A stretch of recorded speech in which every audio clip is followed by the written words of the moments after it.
Welcome to Weathered Questions, where we answer the questions on your radar. Hi there, everybody, and welcome into our first episode ever of Weathered Questions. My name is Kai O'Mara, 16 years of meteorology experience on television, 2 years meteorology experience now in the consulting world, which means I got to deal with meteorology actually at an even higher level. And I'm joined here today by my co-host, Jan Reichert, and former co-worker too, Jan Reichert.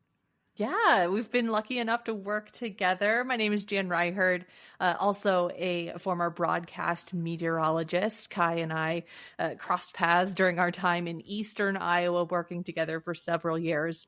Before that, I worked in Nebraska for several years as well. So about 8 years under my belt as a broadcast meteorologist, but live and breathe weather and absolutely love it, even though it's not my day-to-day job anymore.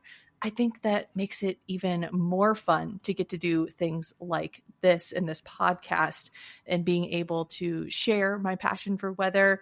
Kai and I both obviously share that passion. That's exactly why we're getting this started and wanting to help people understand what's happening in the world around them. We get questions all the time asked to us about what's going on, why things are happening, what am I seeing? Is it true that this happens? And we're here to explain that in a clear, simple way as best we can for you. Yeah, and we got that in our day jobs all the time. And now that we've moved on to different branches, we still get to dabble in this science and very basic stuff like we're going to talk about today. It really, for me, stemmed back on a family vacation in 2023. When, for whatever reason that year, I had just left the station, just started in the consulting realm, and for whatever reason, my family members that vacation time decided, let's just ask Kai a bunch of questions. So we had cloud questions, we had storm questions going on, and then one of my friends said, would you just start Kai the cloud guy already?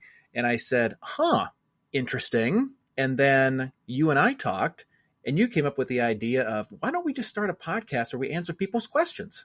Yeah. And look where we are today. Exactly. Here we are. It's been a long time coming, but we're here and happy to be able to do this. Like you said, our family's always asking us these questions. And hey, we figured, why leave that resource only to them? Let's let everybody ask us those questions, because it is weather something that touches us every single day, no matter what. It's something that impacts everybody and touches everybody, no matter where you are in the world, whether you like the weather that's happening or you absolutely hate it, it's impacting you somehow. And a lot of people are curious about it. So yeah, we field these questions all the time, and we figured that we would open it up to everybody. I know when I left the TV world, one of the first questions my family asked me was, can we still ask you questions about the weather? Absolutely. Yes, of course. We love it. And with this podcast, one of our biggest goals here, you can think about the acronym RED, relevant, educational, digestible. We are not going to take a textbook and open it up and start reading things to you.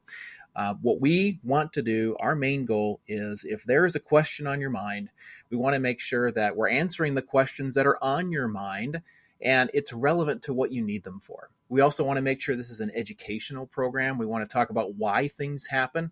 Why am I seeing this maybe on a daily basis? Or to your point, Jan, is this true? Is this a myth? Is this true or false? Also, being digestible, clear and simple.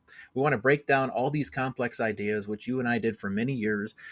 We had to look at so many different meteorological variables on a day-to-day basis, take all that complicated stuff, which, by the way, a meteorology degree is not easy to attain.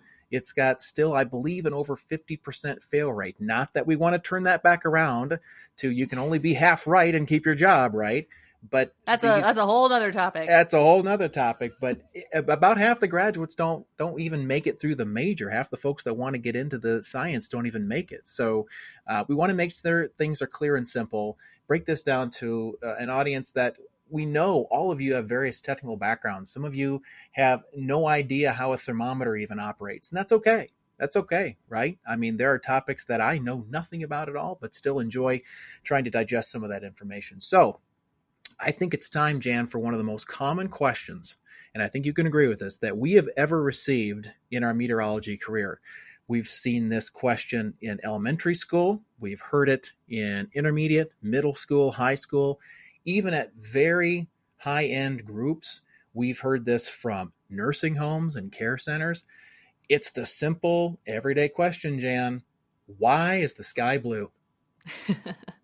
The ultimate question, right? Mm-hmm. The where everything starts, up in the sky. Why is the sky blue? Well, it comes down to a couple very specific things in terms of how light gets distributed overhead. So if you've heard of Roy G. Biv, a lot of us were taught that in the grade school or something. I know some people actually haven't heard of Roy G. Biv, which has come to light as of recent, but basically we're talking about the colors of the rainbow, right?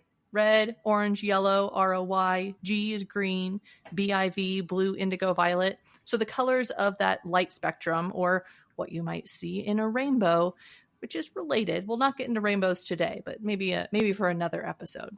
So all those light colors are part of sunlight. Sunlight is actually white. It's not actually yellow like a lot of our childhood pictures seem to draw it. It's actually white, and it involves all those different colors. And what happens in the sky overhead is the blue wavelength of light, that specific wavelength, gets scattered out in a way that it is the only one that's left for us to actually see overhead because of everything that's going on in the sky. There's all kinds of these little particles and things kind of bouncing around. And so all of the red and the orange and the yellow gets scattered out, and we're left with that blue light for most of the day. There are times, though, Kai, that we see those reds and yellows left behind, and we get plenty of pictures of that too. But that plays into the same mechanism of that Rayleigh scattering, which is what's happening, that scattering of light overhead. Yeah, that's right. The atmosphere is made up of stuff, right? It's made up of a mixture of gases. There's some water vapor in there. If we ever have wildfires that happen, which we've had a lot of in the past several years, you can actually have soot and smoke particulates aloft too. So it's not necessarily just a clean atmosphere, but even if it's a partly cloudy sky, you'll notice that we go blue typically around lunchtime. If it's a clear sky, it's still blue. But here's one thing you can think about. And if an apple isn't your favorite fruit, that's fine. We can do oranges. We can do kiwi fruit. All right. It's one of those three.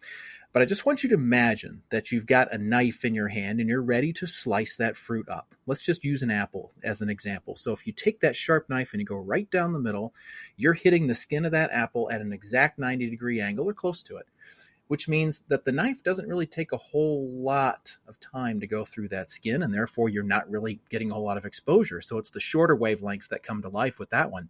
Then what if you had a really weird idea in your mind, and I want to take this knife, and instead of cutting it, I almost want to peel the apple, kind of like if you're making apple pie or something for the holidays, right? You take a potato peeler to it, and all of a sudden you hit that skin at an angle where, oh man, that blade's got to go through a lot of skin now. So when it happens, all of a sudden the light is scattered more and more and more, and then the longer wavelengths start to come out. And that's where we get these deeper yellows and oranges and really excellent, vibrant colors. And it's not just at sunrise, but it's at sunset as well. And that's the same science behind it. And if you did a time lapse all day long, you'd go from really vibrant colors in the morning to a blue there during lunchtime, and then back to the vibrant colors at night. So it's really cool. And then, of course, it's black during the overnight, aside from stars, because we don't have any sunlight. Yeah. And you mentioned those wildfires, right? Like soot and things that can also add particulates to the air. That's something that sometimes we get even more vivid red and orange sunsets, sunrises, or even if it's like the middle of the day when it's really bad and you can actually just see kind of that glowing ball of the sun being that extra orangey reddy color. Again, it's because of all those extra particulates in the sky that are kind of bouncing the light colors around. It's really, really cool stuff. And whenever we would ever ask for photographs, we would pretty much say to ourselves, all right, we know we're going to get about 100 submissions. If we say it's going to be a beautiful sunrise, or what we're seeing right now is a beautiful sunrise, take a picture and send it to us. It would take no more than 5 or 10 minutes for people to post them online or send them into the inbox there at the TV station. And of course, we would go ahead and get that up into your area as well. So you could see it online, and it would be a really cool sight to see. So we always liked that type of viewer engagement that we would get. And it makes for some great photographs all the time. Absolutely. Well, speaking of engagement with viewers, we want to engage with our listeners. So we welcome you to send in your questions. You can email those to us at weatheredquestions@gmail.com. You can either just type out your question and send it in, or you can send us a voice recording, and we would love to have that. And you can, tell us your name, where you're from, and give us your weather question and really kind of explain what it is that you're curious about. In fact, we actually already had one of those questions submitted. So let's hear from Calvin on his question. Hi, my name is Calvin and I'm from Waukee. I have a question for you. How do hurricanes start? Awesome. Good stuff, Calvin. So that's a great question, I think, for us to talk about. The timing of this episode right now is in the first part of June. It's hurricane season. At least in the North Atlantic, it's the hurricane season. Hurricane season officially runs from June 1st to November 30th. Yes, we can have hurricanes prior to that, but we didn't have any this year, which is great, at least before that date, that June 1st official date. Question, of course, being how do these things form? Well, they're very different than thunderstorms, the way that thunderstorms form in the upper Midwest. For us, we actually need a couple different things to happen. And if you can think about the globe, right? The circular globe that we've got. We have the equator, that's the fattest part of the globe. And then as we go up towards the pole, we have different wind directions that happen. Close to the equator, it's more of an east to west flow of the wind. And then up where we are in the Midwest states, on average, it's more of a west to east flow of the wind. As a result, these hurricanes seem to move backwards all the time. Whenever we see them, they're out in the ocean, and there's this cone that the National Hurricane Center puts out that is aiming towards Florida or aiming towards North Carolina or maybe curling up towards Louisiana. And you think, well, why is it moving that way? It all depends on where the hurricane's located, but most likely just in the formation of everything. These things start typically as tropical waves. They can come off of the coast of Africa. Sometimes, though, they can develop in the Atlantic Ocean itself, just as a disturbed area of weather. That then can lead to a tropical disturbance, provided the water's warm enough in the area. Usually you want at least 80 degrees Fahrenheit. 86 or greater would be even more ideal to have this develop, which happens to be 30 degrees Celsius. So 30 degrees Celsius or 86 degrees Fahrenheit. You want warm water, basically. And then once you start to see the billowing of clouds begin to happen in the area, things can start to organize. So we go from a tropical wave to a tropical depression. And then eventually, once those winds hit a certain value, 39 miles per hour for a tropical storm or 74 or greater for a hurricane, that's when we start to get into actual tropical weather. The biggest difference between these two is actually two big differences. Number one, there are no fronts with a hurricane. It's got a warm center. It's not like some of the what we call mid-latitude low pressure systems that hit Iowa with warm fronts and cold fronts. These hurricanes have no fronts. They're steered around by the mid-level winds, and for the most part, what we deal with in terms of hurricanes, they're usually pretty slow moving. We can track them days and days in advance in most cases. And the National Hurricane Center last year in 2024 just celebrated record accuracy, both in intensity and in their forecast path. And there are some storms that they've gotten even 5 days out, less than, I think, a 50-mile error in their track, which is really incredible to think about as we've just watched how meteorology has advanced over the years. But that's a general overview of how they develop. But they're very unique in that sense, Jan, that they don't have, it's not like they hit and it gets sharply colder like it does here in Iowa. It actually may stay warm or even get hot after the hurricanes come through. Yeah, absolutely. There's a lot of moving air, a lot of moving water, a lot of just general atmospheric movement with those storms, that it's not always going to mean that things cool down after or that things dry out after for various reasons. But yeah, a lot of times, we're watching those storms, they're coming across the ocean, whether or not it's actually that named storm yet, or it's just kind of a wave or disturbance or something. As meteorologists, we're able to see that movement in the atmosphere and kind of continue to track that and watch that and know that something may develop. And as it approaches, as that wave, disturbance, hurricane, whatever it is at that point, as that approaches your Gulf water down in the Caribbean and then up into the Gulf, that's where it gets a little bit shallower as compared to the wide open ocean. And so that's where we're going to see things more rapidly intensify. And obviously, as it goes over land, it's going to probably weaken a little bit, but then kind of picks up again as it gets back over water. So that's why we see things fluctuating so much. And that's why we focus a lot on that. Even here in the Midwest, where we're not actually getting impacted by those hurricanes directly, it's still definitely top of mind. A lot of people have either homes down there or family down there. And so it's definitely something that we've tracked plenty of hurricanes in our time, just maybe not in the same way that those Gulf Coast meteorologists are doing. And one more quick tip here, Calvin. It sounds strange to think about it because hurricanes can be so powerful. They're incredibly delicate weather systems. And from top to bottom in the atmosphere, they need all that stuff balanced. They don't want really strong winds aloft. Otherwise, you're going to tip the whole thing over. That's good for thunderstorms, but bad for hurricanes. I want you to think about, if you've ever been at a wedding before, if that wedding cake tips, the whole day is gone. The whole day is gone. So you don't want that to be happening at all with any sort of hurricane. So to get a good strong hurricane, what's called wind shear, you don't want much of that. You want the atmosphere pretty much stacked from top to bottom so you can get what looks like a big cinnamon roll basically swirling in the ocean. So they are also delicate. They're very complicated, that is for sure. And we have a great team of professionals that research this stuff and forecast this stuff. They're based in Miami, Florida at the National Hurricane Center. Every morning, I'm reminded of the joy hometown restyling brought into our lives. And with the new look of our home, it feels like a fresh start. Making those little moments with family turn into timeless memories. Every detail, every corner speaks to the craftsmanship hometown restyling offers. And their financing options fit perfectly in our budget. Visit hometownrestyling.com and see why they're truly the all-in-one solution for your home. Ask about 60-month interest-free financing now.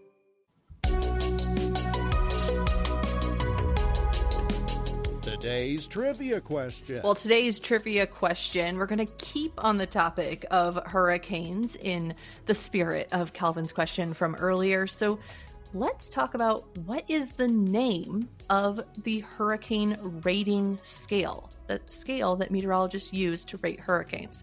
And we're going to give you a couple answer options here. This is the first trivia question of the series, so we don't want to make it too hard on you. So your answer options are A, is it the Saffir-Simpson scale? B, the Richter scale? C, the Beaufort scale? Or D, the enhanced Fujita scale? Again, we're looking for the name of the hurricane rating scale, and we'll give you a couple seconds to think about that. Maybe talk to your partner in the car as you're driving, or in the kitchen as you're cooking, wherever you're listening from. We'll give you a few seconds.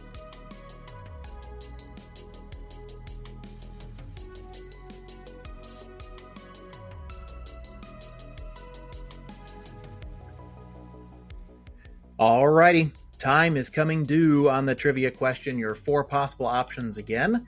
Saffir-Simpson. We're talking about the name of the hurricane rating scale now. Saffir-Simpson, Richter scale, Beaufort scale, or D, enhanced Fujita scale.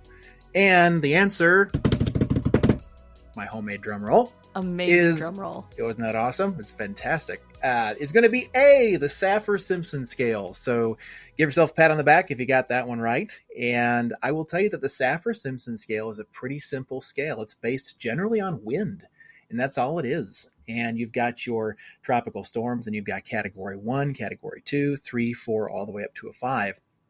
Now, yes, the stronger winds and those stronger category storms, yes, they do a lot of damage. We're not taking anything away from that. But one thing that the Saffir-Simpson scale does not take into account, actually multiple things, how much storm surge am I going to get? How much rainfall am I going to get? And the top concern with many hurricanes, we talk about the wind all the time, but it's really storm surge and associated flooding. And that's really one of the number one killers of all severe weather is, unfortunately, the residual flooding that happens.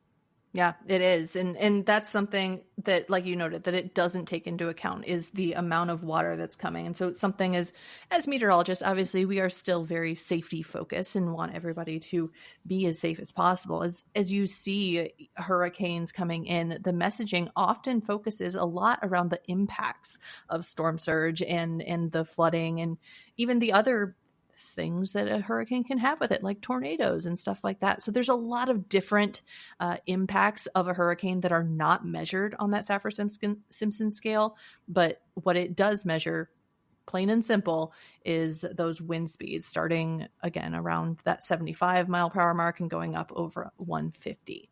So let's talk about the other ones, because I'm sure if you answered those, you're curious, why have I heard of that? I know I've heard of that.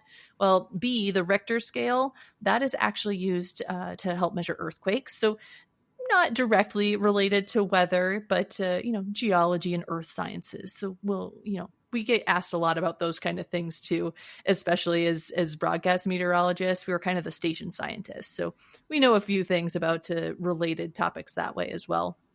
And then if you answered the Beaufort scale, that is related as well. It's actually just measuring wind. So on any normal day, it's measuring wind, just not hurricane specific. So it goes down below that 74 mile per hour mark, which is where the hurricane rating scale would start.